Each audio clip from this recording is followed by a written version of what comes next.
Penelitian kuantitatif seringkali dihindari mahasiswa saat skripsi karena dinilai sulit untuk dilakukan. Nah, faktanya teman-teman, justru saya menawarkan salah satu jenis penelitian kuantitatif untuk teman-teman gunakan. Karena apa? Pertama, dia mudah dilakukan. Yang kedua, tidak membutuhkan waktu yang lama. Yang ketiga, menariknya adalah ketika Anda melakukan penelitian jenis ini, teman-teman bisa sidang skripsi secara lebih tenang karena semuanya serba pasti. Nah, nanti saya jelaskan seperti apa. Tetapi kita lihat dulu mitosnya ya. Kuantitatif itu sulit karena membutuhkan statistik dan matematis yang baik dari mahasiswa. Ini tidak sepenuhnya salah, tetapi juga tidak sepenuhnya benar.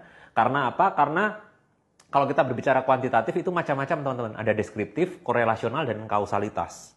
Atau eksperimen bahkan.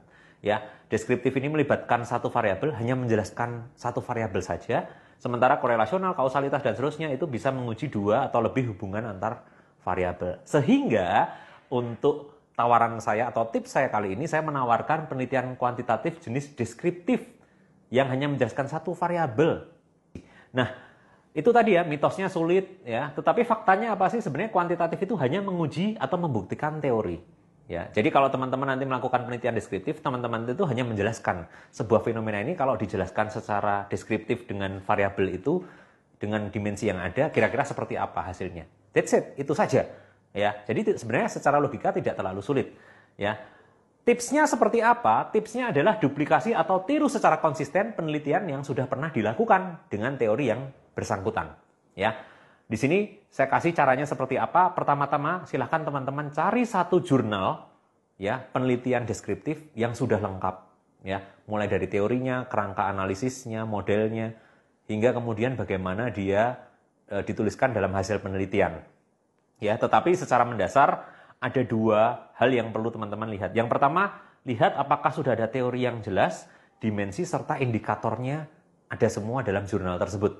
Ya. Ini saya bagikan karena kemarin ada salah satu mahasiswa saya yang nilainya skripsi bagus dan melakukan tips ini. Ya. Kemudian yang kedua, cek juga teknik analisis data. Apakah sudah lengkap ada di situ tahapan penelitiannya. Mulai dari pengumpulan datanya seperti apa, pengukuran datanya seperti apa, termasuk skala pengukuran yang digunakan itu skala pengukuran apa, ya penyajian datanya seperti apa, interpretasi datanya seperti apa, dan seterusnya. Nah, ini menarik. Kenapa ketika nanti teman-teman sidang skripsi kalau ditanya, kenapa misalnya skala pengukurannya adalah skala pengukuran ini? Nah, teman-teman langsung bisa jawab karena sesuai referensi yang saya gunakan itu yang digunakan. Mungkin itu perlu penjelasan secara metodologis waktu teman-teman ujian, tetapi hampir pasti itu cuma cara dosen menguji Anda paham atau tidak. Tetapi salah benarnya kita sudah tahu bahwa itu harus